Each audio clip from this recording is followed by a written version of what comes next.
Radio Karoual, le journal, présentation Yannick Sommet. Bonsoir à toutes et à tous, 17h en temps universel et c'est l'heure du journal du soir sur la radio Kaoural. Au sommaire, 18 nouvelles normes visant à encadrer la fabrication et la commercialisation de divers produits alimentaires et non alimentaires prisés par les enfants ont été élaborées. La douane burkinabé démantèle un réseau de fraude douanière estimé à plus de 3 milliards de francs CFA. À quelques jours de l'examen du brevet d'études du premier cycle BEPC, les élèves maximisent dans les révisions. Voilà pour la une de cette édition qu'on développe dans un instant.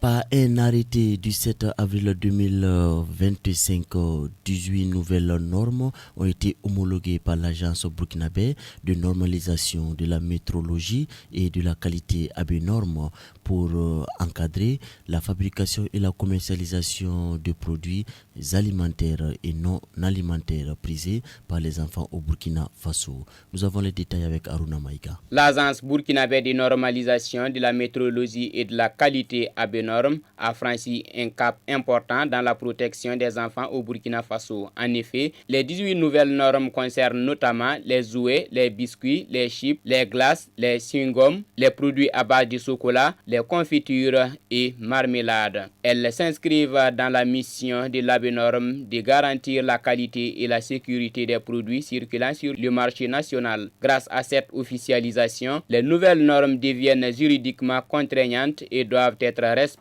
par les fabricants et distributeurs opérant sur le marché burkinabé. Cette initiative intervient dans un contexte où certains produits atypiques imitent des objets médicaux ou des armes. Des bonbons en forme de comprimés, des chocolats en seringue, des jus en forme de pistolet ont envahi les étals. Ils présentent un risque pour les enfants en banalisant des objets sensibles pouvant induire des comportements à risque. Et c'est à la mesure de cette menace que le ministère en charge du commerce a chargé l'ABNorm d'élaborer des normes spécifiques pour encadrer ces produits sensibles. Si cette avancée est saluée, son efficacité dépendra de la sensibilisation des fabricants, distributeurs et consommateurs, mais aussi de la rigueur dans les contrôles. Et on poursuit toujours dans cette édition. Dans une note rendue publique ce mardi 27 mai, la Direction générale des douanes, à travers la Direction de la lutte contre la fraude et la surveillance du territoire, ainsi que le service régional de la police judiciaire du centre,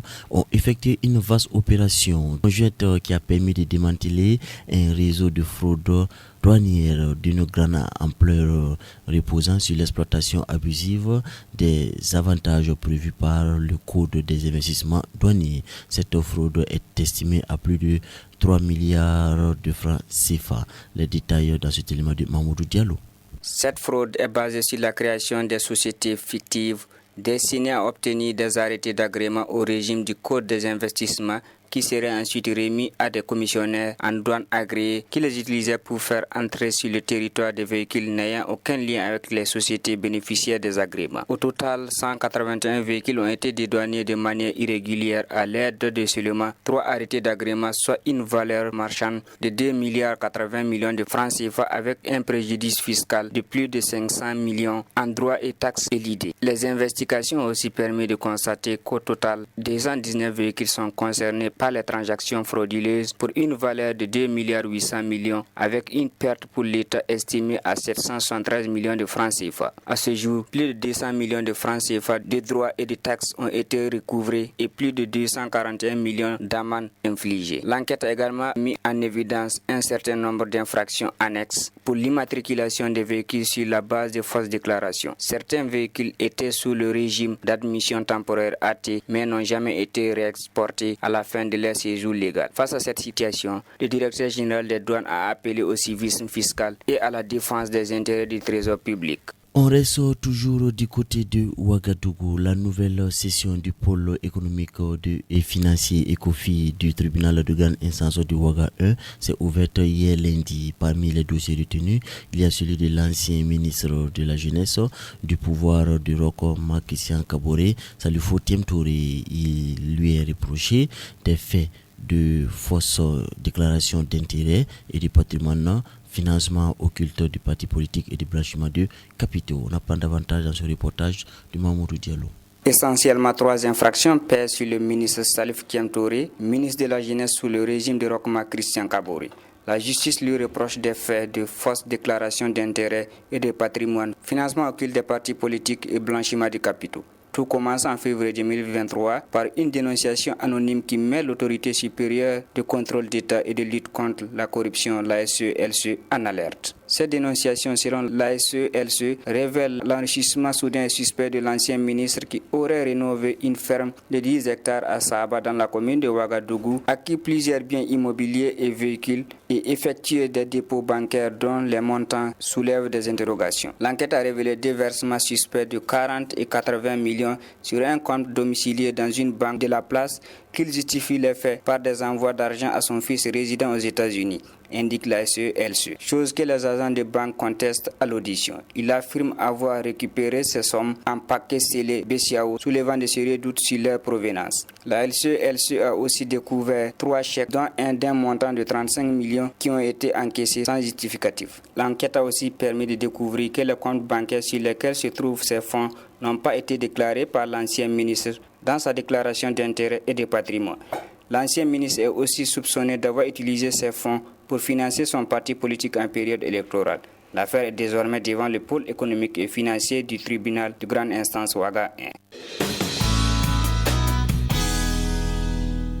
On s'intéresse à présent au prix des médicaments et produits de santé plus accessibles à la population, dont l'arrêté a été mis en vigueur lundi dernier par le ministre de la Santé, Dr Robert Kargougou. L'objectif de cette mesure est d'alléger les dépenses de santé des Burkinabés. Les explications de Ismaël Konfi. La raison de cette baisse des prix des produits pharmaceutiques est la nationalisation de la centrale d'achat des médicaments essentiels génériques CAMEG depuis mars 2024. Ce changement de statut a favorisé la disponibilité des produits pharmaceutiques de 45% à 75% en avril 2025 avec une cible de 90% d'ici juin. Selon le ministre en charge de la Santé Robert Kargougou, les comprimés connaîtront une réduction de 46%, les formes injectables de 55% et de 1% à 20% pour le sirop et 25% pour d'autres formes pharmaceutiques. Par exemple, le Captopril 25 mg passe de 140 francs à 75 francs CFA. L'insuline injectable baisse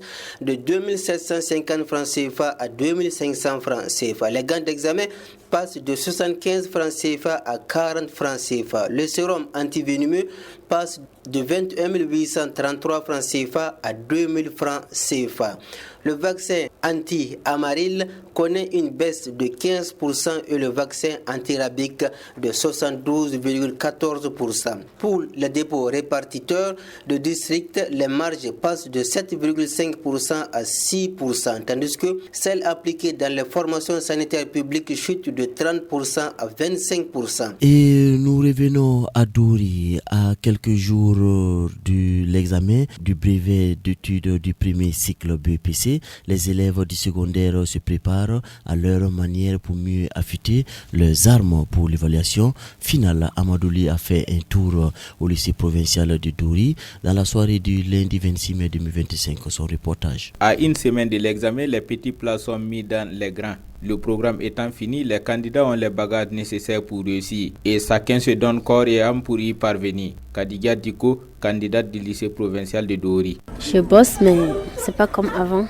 En plus de ça, les matins, je révise de 6h à 11h et je me repose, je me divertis les soirs. Et vers les 3h, je me lève encore pour y prendre le boss. Pour Mariama Diallo, il n'y a pas de repos tant que l'examen n'est pas fini. On bosse jour et nuit, pas de repos vraiment. C'est le dernier village, une semaine seulement qui nous reste. On ne peut même pas dormir, on bosse seulement. Même la nourriture nous manque l'appétit. À l'approche de ces examens, Leila Sissé opte pour une autre stratégie.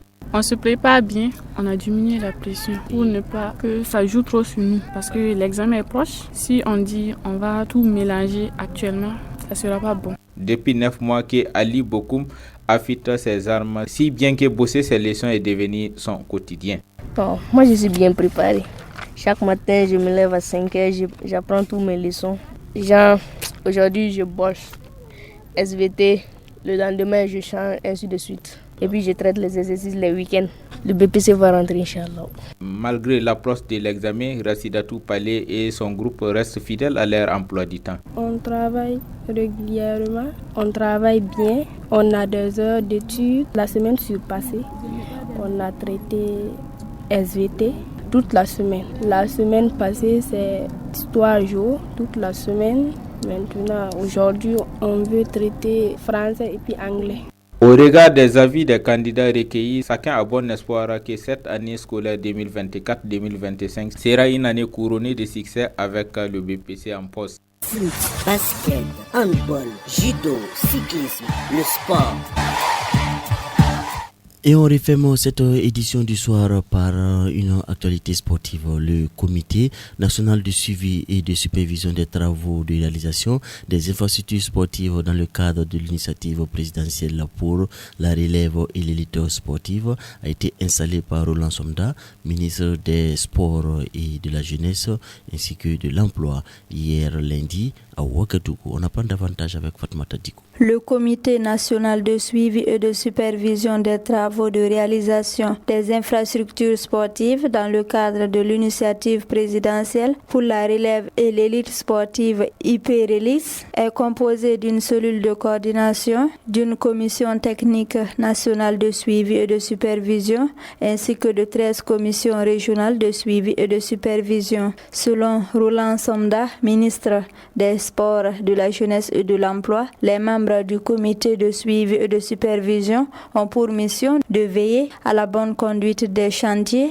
et faire de façon rigoureuse l'évaluation constante des travaux dans un esprit de service public et de redevabilité. Ce programme couvre les 13 régions du pays et la première phase concerne 5 régions que sont Kaya, Zignare, Koudougou, Waiguia et Ouagadougou. La supervision de ces chantiers va se dérouler de juin à décembre 2025, puis interviendra le démarrage de la deuxième partie qui va concerner 4 régions. Selon Roland Somda, la mise en œuvre de cette initiative exige l'engagement total des mouvements sportifs au plan national, premiers bénéficiaires et acteurs de ces infrastructures. En rappel, le comité de suivi et de supervision a été créé par arrêté le 1er avril 2025.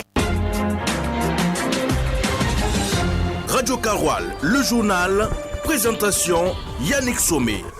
Ainsi prend fin ce journal. Merci de l'avoir suivi. Partie technique ce soir, c'était Alexis Palé. On mène la réflexion avec ce proverbe gourmatier. Si une carpe joue avec le mortier, c'est qu'elle cherche à aplatir sa tête. Bonne méditation et restez avec nous pour la suite du programme sur la Radio Karoual.